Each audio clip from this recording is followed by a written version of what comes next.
has quoted, regardless of the changes in technology, the market for well-crafted messages will always have an audience. Communication is indeed an art. To throw more light on this, I would like to ask Professor Dhirendra S. Katti, Associate Professor, Biological Sciences and Bioengineering Department, to come up on the stage and deliver his talk on the art of communication.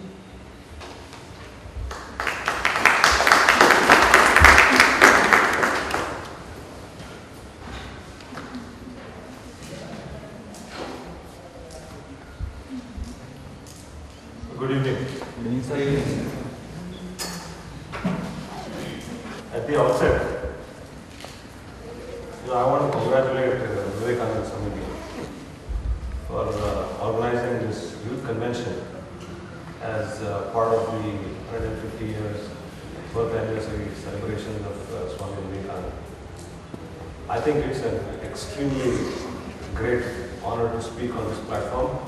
It's not easy to live up to the expectations of Swami Vivekananda's ideas, but I'll try to do my best. Before I start, I also want to thank Vivekananda Samiti for having invited me to give my talk here. And one important disclaimer is, I am not an expert. I'm not an expert on this area. However, in the last 10 to 15 years of my research career, I have learned the difficult way that it is extremely crucial and critically important to be able to communicate well. In general, in more specific terms, to be professionally successful as well as to be personally successful, in both senses, you need to have good communication. So with that introduction, I'd like to start now. So the title says Science and Art of Communication, right? And as the title suggests, there is a scientific component and there is an art component to communication. So the scientific component is the component that we utilize as scientists very strongly. And the art component we choose to utilize to a lesser extent. Some of us do use it to some pronounced extent, and some of us actually train in that art of better communication because that's critical for our profession per se. So now, what I'll do is talk about the science a little bit and off and on comment on the art. Okay? And like I said, disclaimer is these are all my own personal views. To me, communication consists of two parts. Communication as is, okay? And the second part is interpersonal skills, which is part of communication. Now communication, the first part, and each of these parts I will deal with separately. Now the first part. So why do we need communication skills? So our ability to create and sustain our social environment or our social world depends in large measure on how well we communicate. Now what does this mean? Create and sustain our social world. All of us have a social world around us, right? Mostly when you're students, it's your friends around you and maybe people in the mess and maybe to some extent your teachers. That's our social world, right? But as we go ahead, our social world keeps expanding. And soon you realize that the number of people you know and you have to keep in touch with is so large that your social world actually becomes a burden on you. If you see the mobile phones that you use right now, a good mobile phone is supposed to give you a large number of phone storing ability, which means social world, right? So if you're not having a high-end phone, then you don't have that ability, then you have this limitation of how many numbers you can store, right? And the numbers you can store is a direct indication of what's your social world. Because you don't just store numbers randomly, you store only numbers that you think are useful or will be used. Which means you associate importance to that person, which means that you want to connect with that person in some sense, right? So our ability to create and sustain the social world depends on communication. We communicate. These are some of the more important ones. Our affiliation to an organization forces us to communicate. We have no option but to communicate. For example, I am affiliated to IIT Kanpur. My affiliation automatically means I am a professor, automatically means I am involved in teaching, automatically means I should know how to stand on a platform and talk and make sense or deliver whatever I need to deliver in terms of ideas and concepts effectively. It also automatically means that I should be able to do research. I should be able to write a research paper and communicate that to a standard international journal and have it accepted, which means I need to write well. So this is all given with my affiliation. I have an affiliation and this comes along with it. This is baggage. I have no option but to do these, right? And then there can be a support. That means you do communicate because you need that support. If you don't have that support, you start having discomfort. Social relaxation. I think everybody does that, with no exception. Right? Man is a social animal. So therefore, you're going to have the need to socialize. And many of us actually like to socialize, especially with people whom we think we get along well. Right? There is nothing, no compensation to the fun associated with having a cup of tea or coffee with a close friend discussing something in the day and just laughing over it. There is no compensation you can associate with that. Right? I would pay any price to have that fun. This is social relaxation, and that social relaxation is via communication. It's because that guy connects with you that you have fun talking to him. Right? So that is interpersonal relationship. He doesn't care whether you speak the most grammatically appropriate sentence. As long as the idea is conveyed, it's good enough. As long as it is being understood and that understanding has led to laughter, it's good enough. Right? So you can't just get along well with anybody and everybody. You get along well only with a few people. Right? Because each one of us has unique personalities, and unique personality means the matchability is limited. So social relaxation is where we use communication. Empathy. Empathy is centrally important to communication. The ability to empathize. Empathize means understand another fellow's feelings. This is so critically important in life, in general. It doesn't matter whether it's a personal life or a professional life. The fact that you can empathize automatically changes your reaction to the situation. And your reaction to the situation actually controls everything if you're a leader. Right? And everybody, in some sense, aspires to be a leader. Behavioral flexibility. See, if you're a good communicator, you should be able to tell the same thing in different ways, depending on who is in front of you. You can have a 3-4-year-old, upper KG child. You can have a 90-year-old senior citizen, and anybody in between. And you're conveying the same idea, but you do not convey it the same way, because you know that I should convey it in a certain way to be effective with the 4-year-old child. The same idea has to be converted in another way to be effective with the 90-year-old senior citizen. So therefore, communication is enabling flexibility. Your own abilities are becoming better because of the fact that you can communicate. Interaction management. So management has a general focus on communication and interpersonal skills per se. The whole area of management. Right? So interpersonal management is heavily dependent on interpersonal skills. So like this, there are many. Okay? These are just few of the important ones that I thought you should know. This is why we communicate, right? Now that hopefully you have an appreciation for why communication is important, effective communication leads to what? Right? necessarily has to lead to effective information exchange. Meaning, you stand here and try to convey the thought of science and art of communication. After 30 minutes, if that idea has not been conveyed, that is not effective information exchange. However, if I leave you with thoughts that have led to your enhancement in your understanding of the science and art of communication, it means that there has been some amount of effective information exchange. Information is only knowledge as is. Sorry, not knowledge, only information as is. That translated is knowledge. Okay? Then, mental state reading and influencing. If you are really good at communication, you can actually empathize. As a consequence, you are doing mental state reading.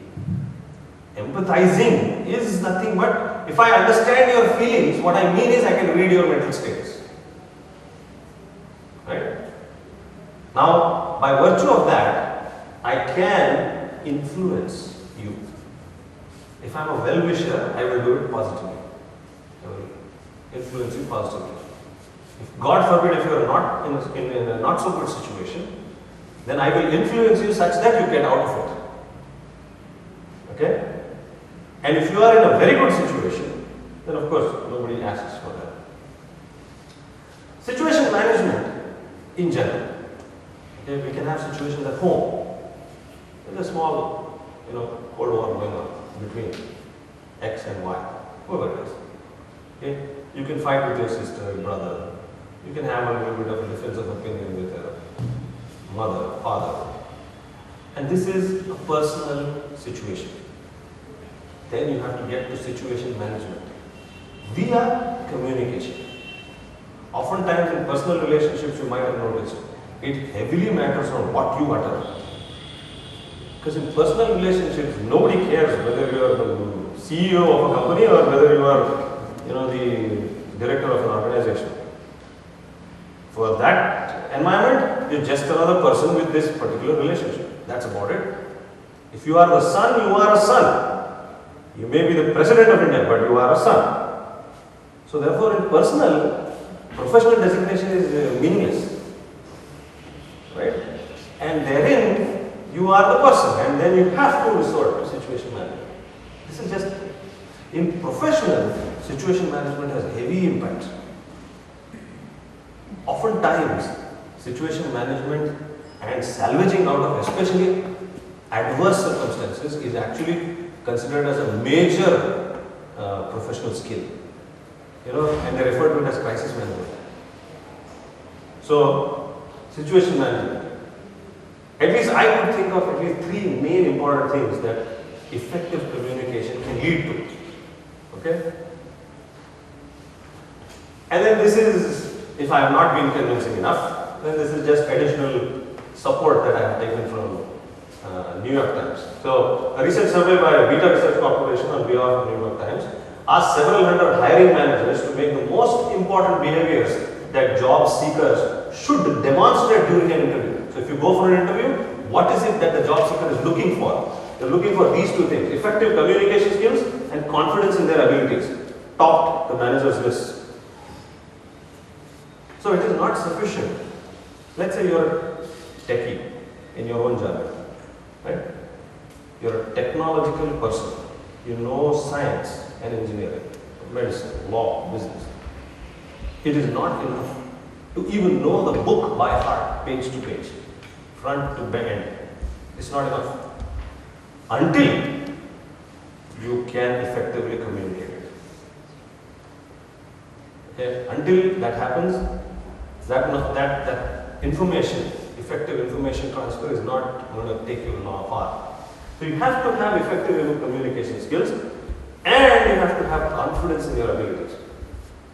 Now, confidence is one quality that Swami Vivekananda has championed a lot. If you see this, I was looking at this. You stand up and be bold, be strong. This is nothing but confidence. If you don't have confidence in thought, okay, the confidence is where? In the thought, in the mind. You can never stand up, be bold and be strong. So the confidence is elsewhere, it's in the mind, right? So the conviction is of thought, the idea. As a researcher, I hypothesize. If I am not sold to my hypothesis, where is the question that I will construct a good experiment around it? What is the chance that I will produce good science? Low. So if you are convinced about a certain idea, then do what it takes to support it.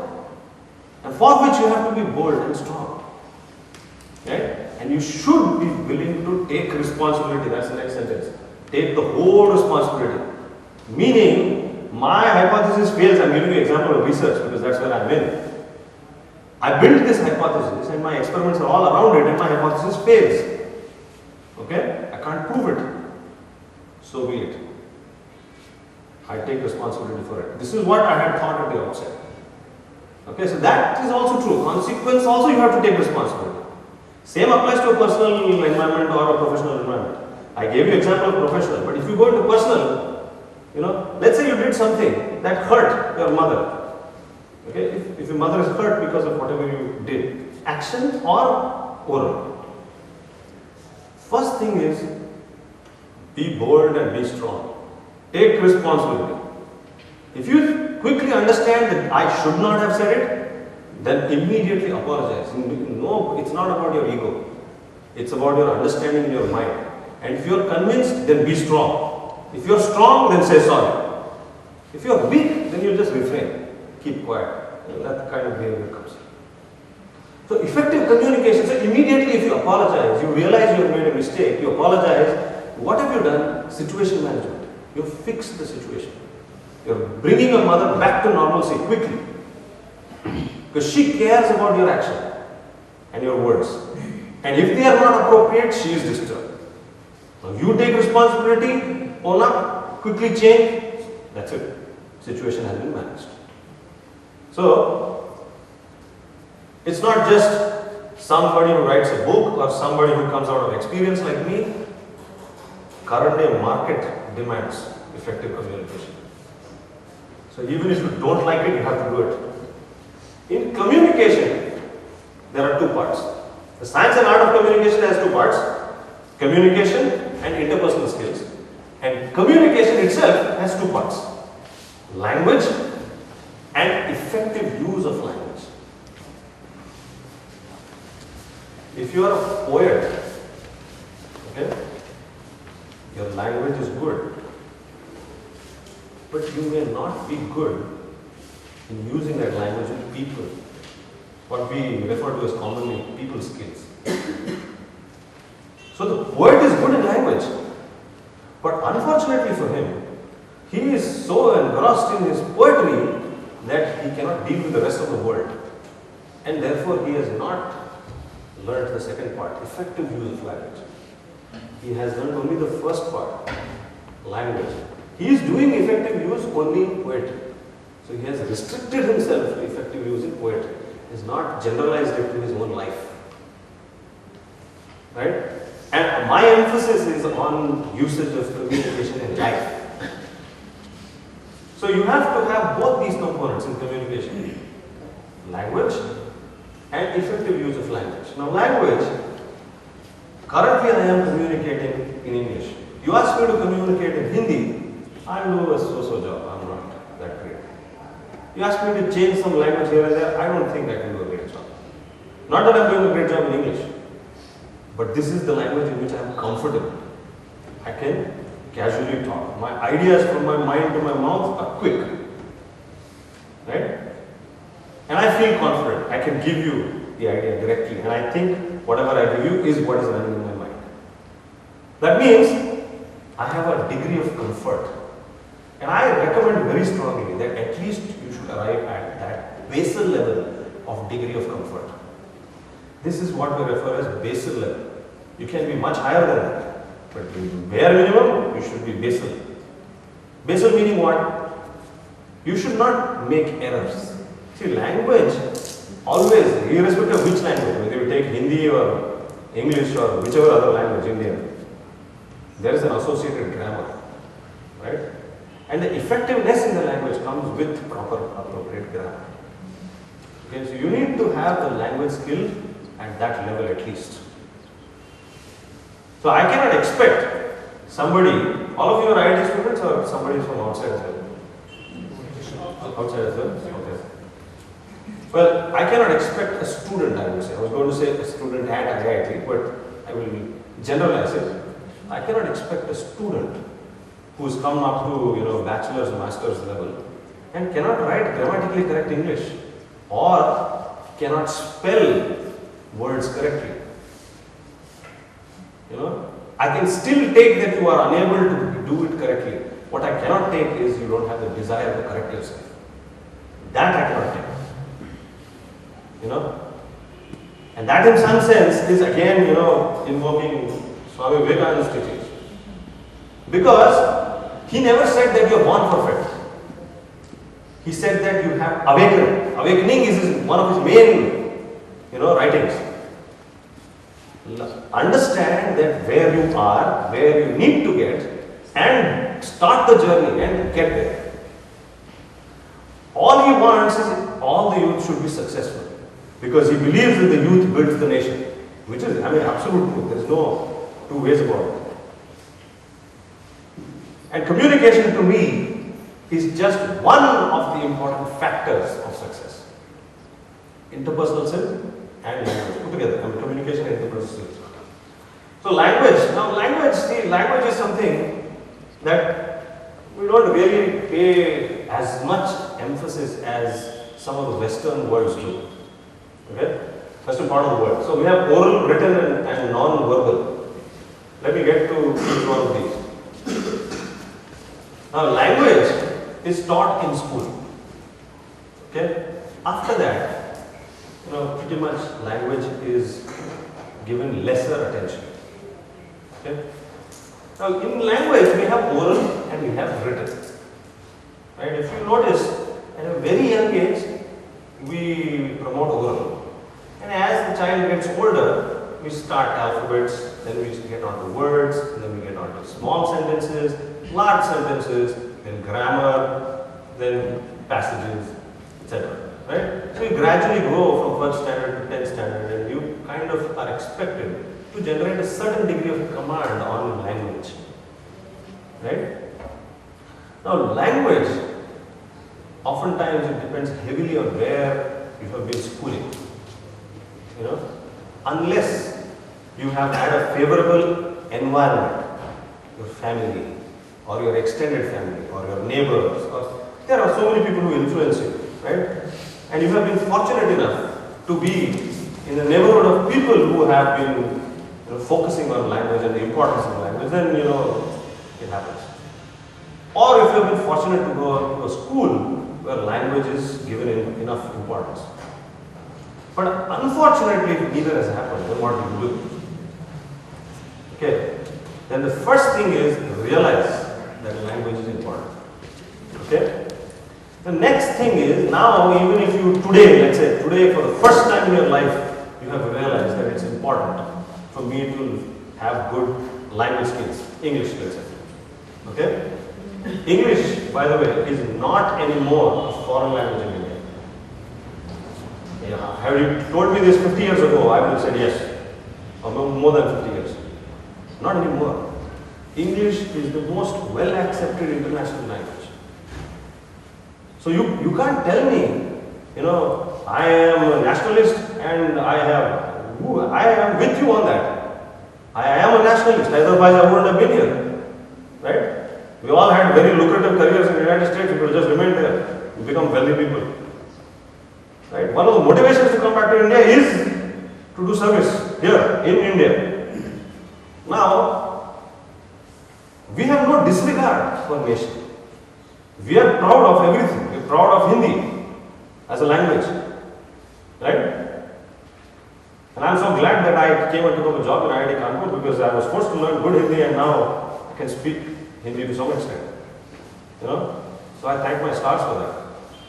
But coming back to you guys, even if you are good at Hindi, I've realized one more thing. Most of our Hindi speaking people are not good in Hindi. You ask them to come and talk here for 30-40 minutes, 1 hour, extempore. In Hindi, they will make mistakes. They will make grammatical mistakes. You ask them to write in Hindi, they will make spelling mistakes. And handwriting, of course, is not that great. So, see, disassociating importance to language is what I am trying to get at. Somehow, mentally, it has been subscribed. Technical education is the most important, but you are forgetting everything is relying on this heavy, strong basement of language. It doesn't matter. You may be in medicine, you may be in engineering, you may be in business, law, irrespective of discipline. If your communication is not good, one of your strong arms is weak. Supposedly strong arms is weak. So you need to have both oral and written. It is not enough to have one. It's not either or. It is both and, one and the other. Oral and written. And then there is this component of non-verbal in communication. Here it says audience awareness, personal presentation, body language, etc. See, when I talk, sometimes, just by virtue of the way I am talking, you will quickly understand I am emphasizing a certain point. Okay? My modulation, my voice goes up, goes down. Which means that in some way it is allowing for this kind of non-verbal. The word is not important. The pitch, the loudness, emphaticness, that is non-verbal. And language, body language, I am showing my hands, this and that. This is all trying to be using effectively non-verbal communication skills. There are three components and all the three have to be honed. Honed meaning have to be continuously improved. Nobody is perfect in language. Language is something that unless continuously practiced cannot be sharpened. You have to continuously practice to speak, continuously practice to write. Only then will the oral and written get better. Okay? And I can tell you this much, it is never late to start. I can tell you a quick small 1-minute story. One of my fellow Ph.D. classmates when I was doing my Ph.D. actually started his English only then, at that point of time. Okay? Without disclosing the name, he came from remote Orissa. Okay? And in remote Orissa, you don't even have a proper school. But this guy was so brilliant that any concept, anything he listens to in class and a little bit of book reading, and he just excels. But unfortunately for him, his school environment was so poor, he had nothing else but Orissa, Odia. And so he was good at Odia, and that's about it. He didn't even know Hindi properly. This man is currently a professor in an American university. Okay? Only trying to convey the message to you that it doesn't matter if you start late in life. As a PhD student, if he can do it, all of us can do it. Okay, he started that late. He was already 24 when he started. And remember, he started from scratch. All he knew was alphabets and construction of words, not even sentences. So we're talking about second standard level English.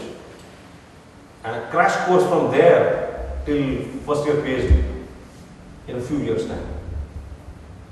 Okay, so it's never late. Today, start from today. The second part is on interpersonal skills. This part is also just as important as the first part. Relations arising from and issues relating to people interacting with one another. Man is a social animal. Reiteration. Man is a social animal, meaning we are going to interact with fellow human beings. Right? And I don't want to talk about preferences. You may have preferences. You like this person, you don't like that person, you want to talk to that person, you cannot talk to that person, whatever. But the point is, you have to communicate. Right? If you don't communicate, leave alone effectively, if you don't communicate, the least that can happen is you can hurt yourself. That's the least.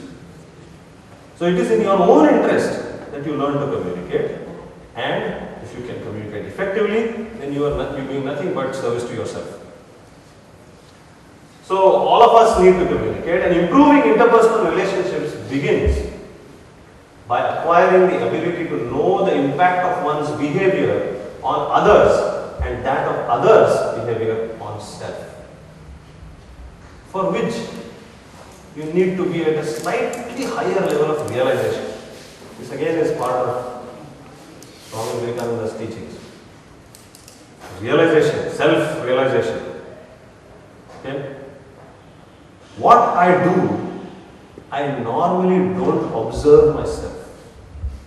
I do out of fixed ideas in my mind that I am convinced about. So I do. Right? But sometimes I should keep myself here and step aside and look at myself. What am I doing? Okay? And am I doing the right thing for this audience in front of me? If yes, then go back and continue doing it. If no, then what am I not doing correctly? Rectify it and then do that next time. This is self-analysis, kind of.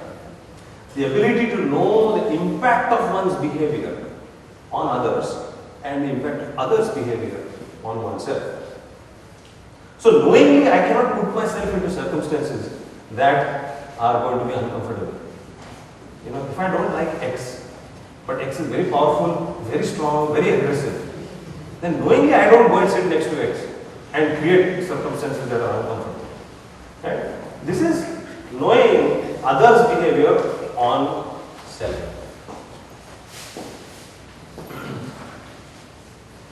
So what is this? How do you define it? The set of behaviors which allow to communicate effectively and unambiguously in a face-to-face setting to assist progress towards achieving an objective. Underline two things.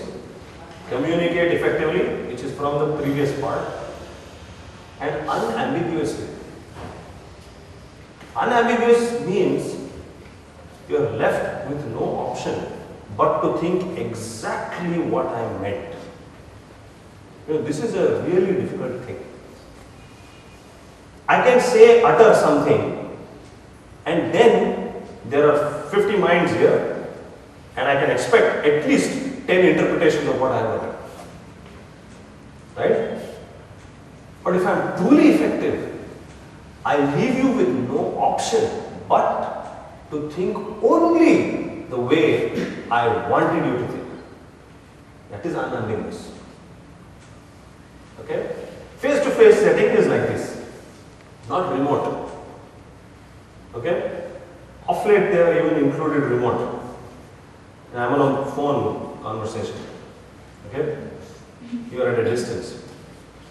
Of late even that is becoming important. Internet, chatting. Because of the reduced face-to-face and the prevalence of mobile and chat. So children, especially younger children, maybe of your age or younger, are more used to that mode of communication. So there is no face-to-face. And that, in my opinion, is an unfortunate thing. Okay? We are a social animal and you cannot challenge that. Okay? You cannot satisfy the social need by virtue of a virtual chat room or virtual something else. There is no compensation to you and me sitting face to face and talking. Then why is it that you go and visit your parents in the holidays? There is enough of virtual, right? Chat. Chat over the Google chat and keep calling on the mobile phone. The fact that it is not satisfying you fully and that you feel the urge to go and meet face to face means you are a social animal. Right? And therefore face to face setting. You know? So they are needed for communicating and relating effectively, for displaying empathy and respect for the feeling and views of others, accurate self-evaluation of performance and results. This is all interpersonal skills. Okay? So you need it for effectively relating. You know, see, if my interpersonal skills are not good and my boss tells me that I need to disseminate this idea.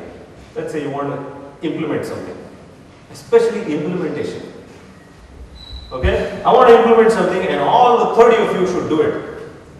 If my interpersonal skills are not good with each one of you, I may have difficulty in the implementation.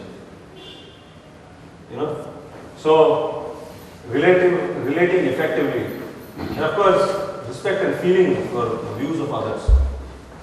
This is part of an attitude that he has always promoted. Regard, respect, okay, and feelings for the views of others. No matter how convinced you are about that idea being wrong, but hold regard for the person and his feelings. You don't know where he is coming from. You have no clue why he is thinking the way he is thinking. Okay? First thing is understand he is a human, so therefore regard. Okay? He may have an idea that you don't agree with. You can always put an argument. But there is no question that a regard remains. Right? An accurate self-evaluation of performance and results.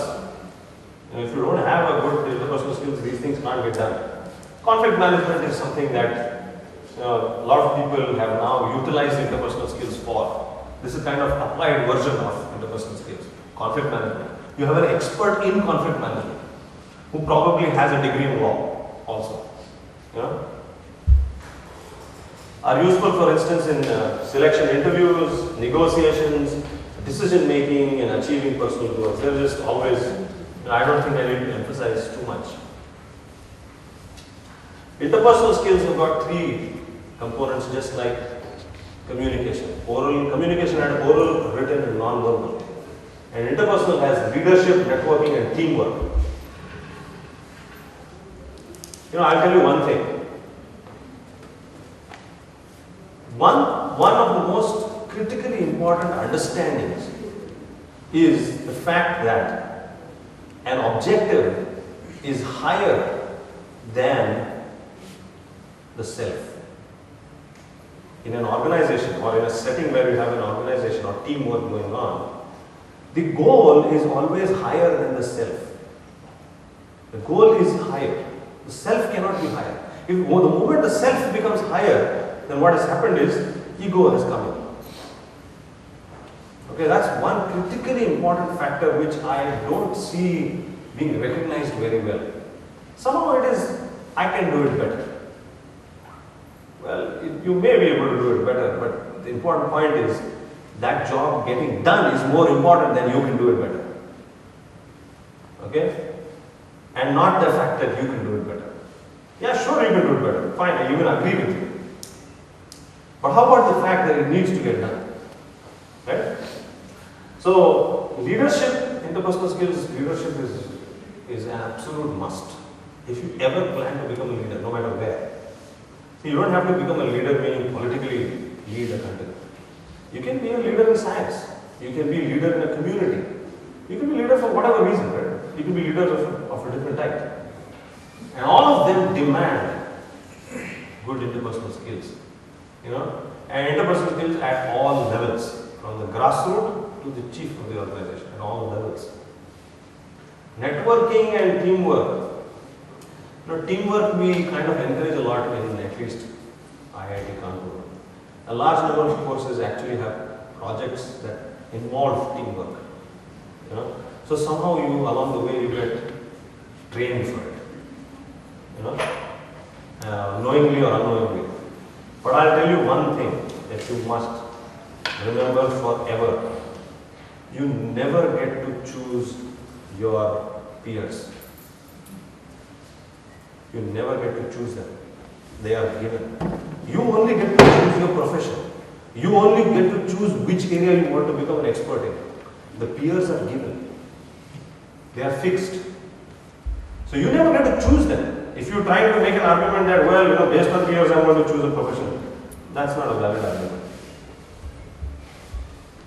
So, you never get to choose your colleagues in a professional environment. You get admission into IIT, whoever else got admission were there. Those are your batchmates, they are given. You never thought, man, I should have a choice in that regard. right? Then I'll collect only my good friends and we will all have fun, educate together. That never happens. Unfortunately, this is the truth of life. You never get to choose your colleagues, you never get to choose your peers. Under rare circumstances, you may be able to choose one. If you are the chief of the organization, you can choose. Right? So therefore, it goes without saying, you have to learn to network and teamwork with people whom you may not necessarily get along well with. See, at that point of time, let's say you, me, he and she are in one team. Okay? I completely dislike she. Okay? And he completely likes she. Okay? And I just don't like the fact that he likes she. Now you see, 4 of us are there. Okay? And we have all kinds of problems in our interpersonal relationships. And then the boss comes and says, this is the goal. Now, don't you think if 4 of us were getting along really well, that goal would have been achieved in a better way than the current circumstance? Right? It's a no-brainer. You don't need intelligence for this. So, therefore, putting 2 and 2 together, the second example I gave to tell you that effective interpersonal skills will achieve the goal faster. First example I gave is you never get to choose your peers or colleagues. Meaning, you have to learn to first accept people the way they are. Even if their personalities puts you off. You change yourself. You understand that such people exist. You accept them as part of your organization and you learn to work effectively with them. They are not the problem. You are the problem because you are the one who is not accepting them. So therefore, if you want to really work effectively in teamwork, etc., you have to have good interpersonal skills, just a given. And there is almost no organization in academia, industry, doesn't matter where, that I know of, where teamwork is not needed. And wherever teamwork fails, you are always compromising on the quality of the objective. And that's where you see that a certain degree of excellence is not achieved. So, actually in some sense, the ability to excel is associated with this. So if you compromise on this, you actually compromise on the main objective of excellence. So these 3. Now this is just an example, which I think I'll just skip. I had some 2-3 examples. Maybe one of them I'll read this one. It's a long story, I'll read it from here. So Manav has volunteered to tutor a small group of students from the local high school in 10th standard maths. While the maths is really quite easy, one kid isn't very enthusiastic about doing extra maths. And the other 2 kids are keen, but they are struggling to keep up. Okay, so one is intelligent but not interested. 2 are keenly interested but not intelligent. Mentoring the students proved to be more than just teaching the math skills. Manav has to translate the language of maths into something more relevant to his students, and he has to keep fine-tuning his expectations to fit with the group's progress. He therefore has to constantly work on motivating them to feel confident and interested in what they are doing by trying to explain what excites him about maths. It's not something he's had to do before when working with others. He has been working with others in his college, etc. But this he has never done when working with others who were all keen and good at their subjects. Whoever he has worked with, they were all keen and good at the subject. Because when you come into IIT system means you know that this guy is interested in education. But dealing with people who may not have interest in education at all is an altogether different ballgame. And he has never done that before. And requires a different way of thinking and approaching that challenge. The words that are highlighted in red are the ones that demand interpersonal skills. Tutor, mentoring and motivating others. I can tell you this much. Motivating a person, if you can do that, you have a fantastic skill set. If you have the ability to motivate somebody, you're set for life. You have to learn this ability. Igniting the fire in people. If you can do that, you are set. Because you have the art of creating success. Fine-tuning his experiments, decision-making. The ability to understand that now I don't need to do this, I can do this now. And that is what they are going to benefit from. This is fine-tuning. This is decision-making from oneself. Okay? Fit with the group's progress. This is collaboration. Confident and interested. It's motivating others, again, important. Working with others, group work, and different way of thinking, decision-making. All of these are interpersonal skills. I just give you one situation. Because Vivekananda Samiti and some of the other members also, they serve in trying to help the local community, in trying to help them with education. This is a very relevant example. What does the applicability of interpersonal skills have? Analyzing the situation for setting realistic objectives, realistic underlying. Don't set unrealistic goals, even in your own life. If you're at CPI 6, first aim for 6.5 and 7. I'm not saying low aim is a crime, I agree with that. But unrealistic is going to 10 next semester. It's not going to happen. You go all A's, you still are not going to touch 10. 10 should be your realistic long-term goal. Short-term goal is 7.2 if you get all 4 A's. Realistic, you have to be realistic, especially with your own self. You can't be unrealistic. And people may have any kind of expectation out of me. But I can't alter my whole life because of that. I have my own abilities and I have everything that I am confident about myself. Okay, so I need to do what is good for me. Right? Charity begins at home. So establishing objectives in turn provides a context in which to make choices about how best to behave. Setting goals was the previous lecture. Establishing objectives is something like that. You have to have the right context. It's your life. Deal with it. You can't be so overburdened with your father, mother, brother, uncle. Sure, they can have an opinion. But whose life is it? It's my life.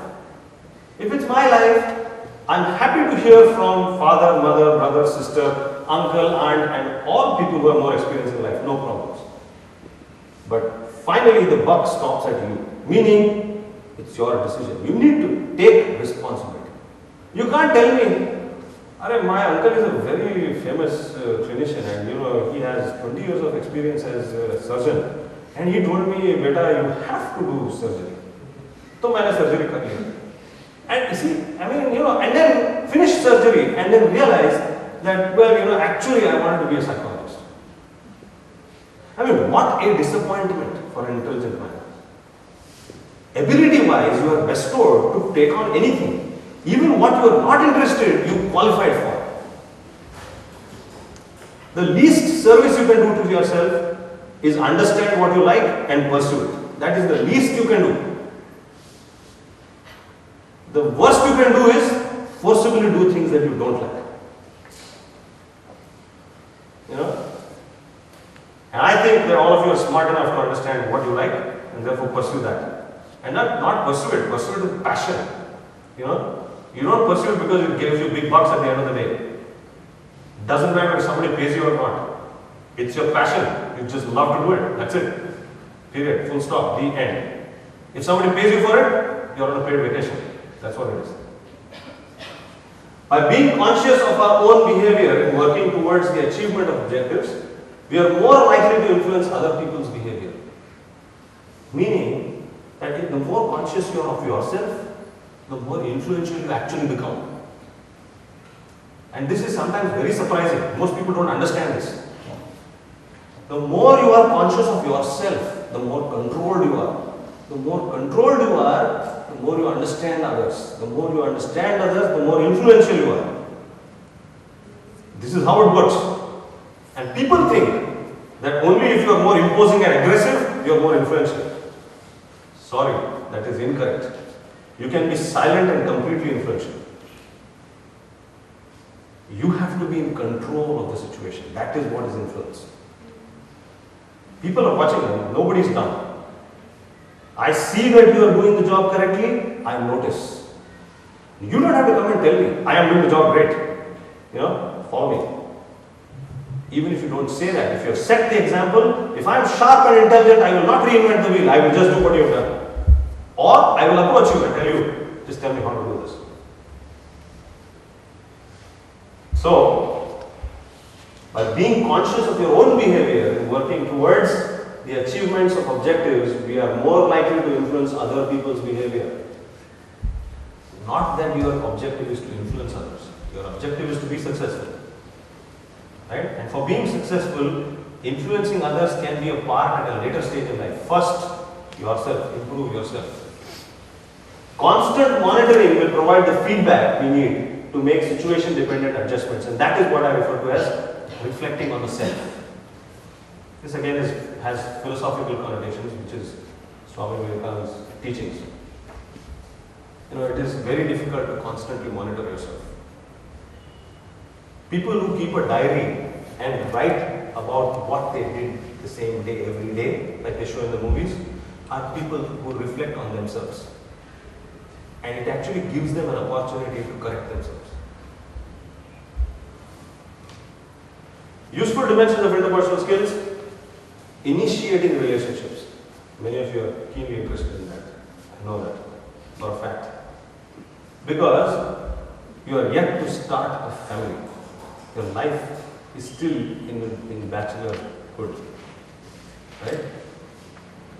And it is human to be attracted to the opposite sex. So you're going to want to have a relationship at some point of time. Right? And initiating a relationship heavily relies on communication and interpersonal skills. It's a complete, almost 80% it relies on that. Only to start the conversation, maybe you need some little qualification. That boy has to have had a CPA of more than 9. Or the girl should be good looking. Or the boy should be reasonably wealthy. That kind of a background is only for the first step. And the communication can completely put off everything or can put on everything. If the communication is not effective, it's gone. It's just gone down the drain. And people who are not effective communicators are generally not confident as well. If you haven't noticed. You cannot have a person who is extremely confident and a very poor communicator. Rarely happens. Self-disclosure. Self-disclosure means what? I have a weakness, I tell myself, this is a weakness, I need to fix it. What do I need to do? That's the next step. Providing emotional support can be an issue in interpersonal skills. Asserting displeasure with others' action. Many times we see this. Something inappropriate, untoward is happening, but somehow we don't feel good, comfortable to say things. And that is what is missing. Assertion. And by assertion I don't mean being aggressive. Aggressive means you're imposing your personality on another person. By assertive I mean you're trying to say the right thing. You're standing up, be bold, be strong and confident for the right cause. That is being assertive. And of course managing interpersonal conflicts if there are. And this is my last slide. I'll end with this cartoon. This is an office environment and this man is reading how to be a good listener. And his colleague is saying something and he says, will you shut up, Sims? I'm busy trying to upgrade my interpersonal skills. Okay, there are two messages on this cartoon. Point number one is you have to be a good listener. And interpersonal skills, one of the things that I have not mentioned is listening. Many times people have got bad things to say.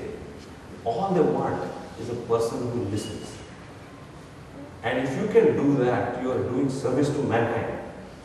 You must learn the art of listening, especially in bad circumstances. खुशी में तो कोई भी सुन लेगा, right? And the second message that is there on this cartoon is that it is not enough to know theoretical knowledge. You will still behave the same way. There's no use. You have to be putting it to practice. Whatever I have said is meaningless if it remains in theory. It has to be put to practice in real life every day. And only if you practice every day with an incremental improvement every day, after months and years will you become anywhere close to perfect. So with that, I'd like to close and thank you all for your attention.